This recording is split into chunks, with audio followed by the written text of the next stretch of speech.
Serangan brutal Israel ke rumah sakit Nasser di Khan Yunis, Gaza Selatan pada 25 Agustus 2025 menewaskan 20 orang termasuk 5 jurnalis. Hal ini menambah panjang daftar jurnalis yang tewas. Hingga kini sudah 200-an jurnalis tewas di Palegan Gaza. Bagaimana respons Israel terkait hal ini? Apakah mereka meminta maaf? Lalu dari insiden ini bagaimana aturan perlindungan jurnalis di zona perang?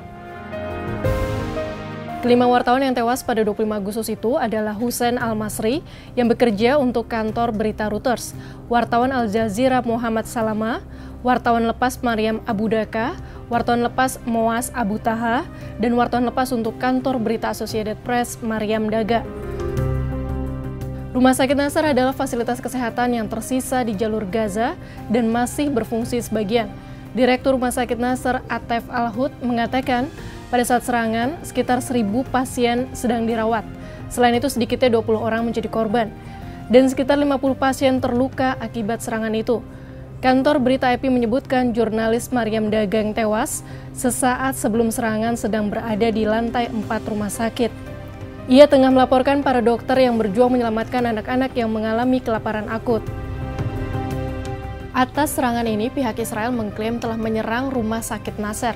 Namun otoritas Israel tidak meminta maaf atas wafatnya kelima jurnalis maupun korban tewas lainnya. Sebaliknya, Israel malah membenarkan serangan ke rumah sakit. Earlier today, IDF troops carried out a strike in the area of Nasser Hospital in Khan Yunis.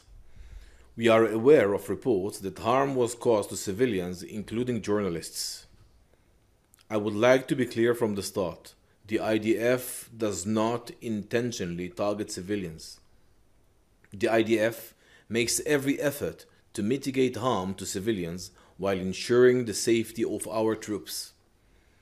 Any incident that raises concern in this regard is addressed by the relevant mechanisms in the IDF. We are operating in an extremely complex reality. Hamas terrorists deliberately use civilian infrastructure, including hospitals, as shields. They have even operated from the Nasser hospital itself.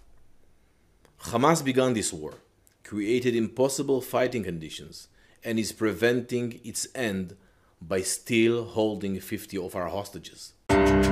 Jumlah jurnalis korban perang Gaza hari ke hari makin bertambah. Menurut Komite Perlindungan Jurnalis atau CPJ, selama 22 bulan terakhir sedikitnya 192 wartawan tewas di Gaza. Sementara menurut Sindikat Wartawan Palestina, sedikitnya 240 wartawan Palestina tewas di Gaza. Sebenarnya bagaimana aturan internasional soal jurnalis di zona perang?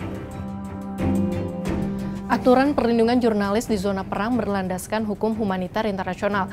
Hukum ini menetapkan jurnalis sebagai warga sipil yang berhak mendapatkan perlindungan penuh. Ini berarti jurnalis tidak boleh diserang, harus diperlakukan dengan hormat, dan jika tertangkap harus dilindungi sebagai warga sipil dan tidak boleh dipaksa untuk memberikan informasi.